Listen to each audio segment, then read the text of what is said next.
ముఖ్యంగా రాష్ట్రంలో ఇవాళ జరుగుతున్నటువంటి ప్రక్రియ,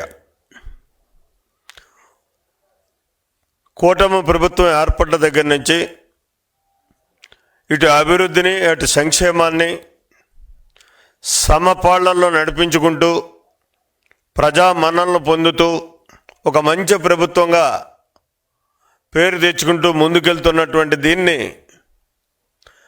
గతంలో దుష్ట పరిపాలన ఇచ్చినటువంటి జగన్మోహన్ రెడ్డి భరించలేక అరాచక శక్తుల్ని పోషించినటువంటి ముఖ్యమంత్రిగా మళ్ళీ అదే అరాచకాలతోటి ఈరోజు రాష్ట్ర ప్రభుత్వ పరిపాలనని అడ్డుకోవాలనేటటువంటి చూడడం చాలా దురదృష్టం.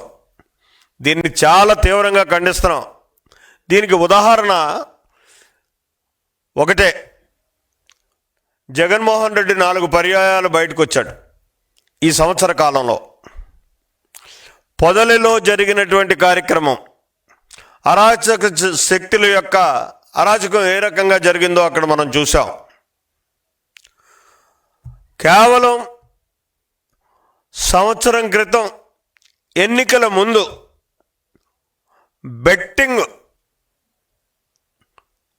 30 కోట్ల రూపాయలు నష్టపోయినటువంటి నాగమల్లేశ్వరరావు అనేటటువంటి వ్యక్తి ఇవాళ జ్ఞాపకం వచ్చాడు. సంవత్సరం పోయిన తర్వాత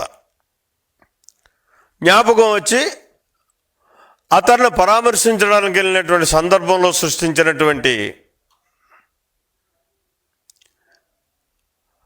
ఆ కుటుంబాన్ని పరామర్శించడానికి, అలాగే అతని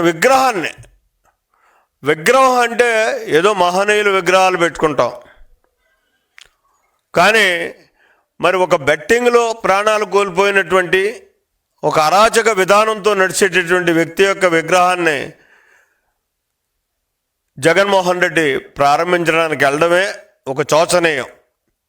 అయినప్పటికీ అక్కడ జరిగినటువంటి కార్యక్రమం అరాచక శక్తుల యొక్క ప్రేరణతోటి 3 వ్యక్తుల ప్రాణాలని అమానుషంగా కోల్పోయినటువంటి పరిస్థితి.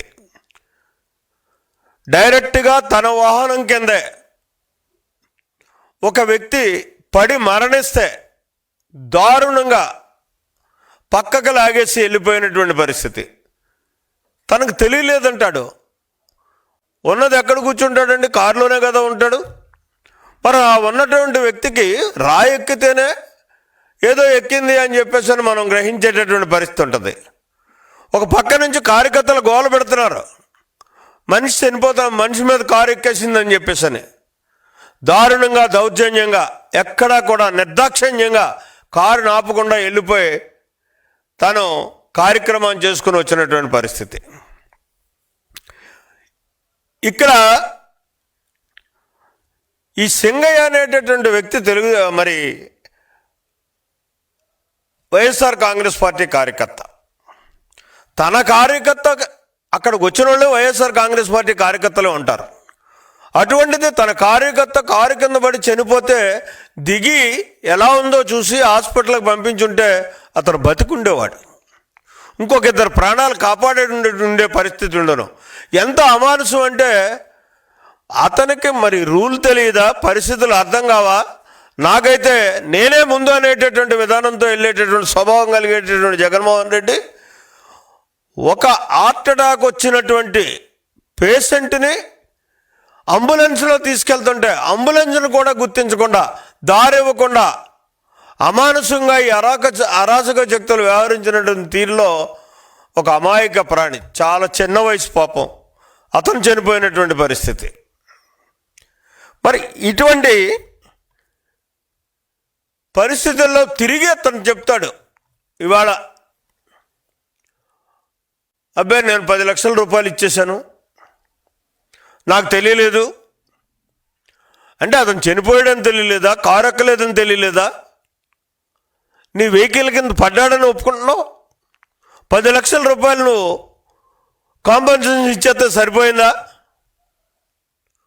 నీదొక్కటే ఉద్దేశం, ఈ రాష్ట్రంలో సుపరిపాలన చేస్తున్నటువంటి చంద్రబాబు నాయుడు యొక్క పాలనని ఏదో రకంగా అడ్డుకోవాలనేటటువంటి దురుద్దేశంతో నువ్వు ఈరోజు అరాచక శక్తుల యొక్క ప్రోద్బలంతో ఈ రాష్ట్రాన్ని అల్లకల్లోలం చేయాలనేటటువంటి దురాలోచనతో వ్యవహరిస్తున్నటువంటి తీరుని ఖచ్చితంగా ఇందులో స్పష్టంగా కనపడుతున్నటువంటి పరిస్థితి ఉంది.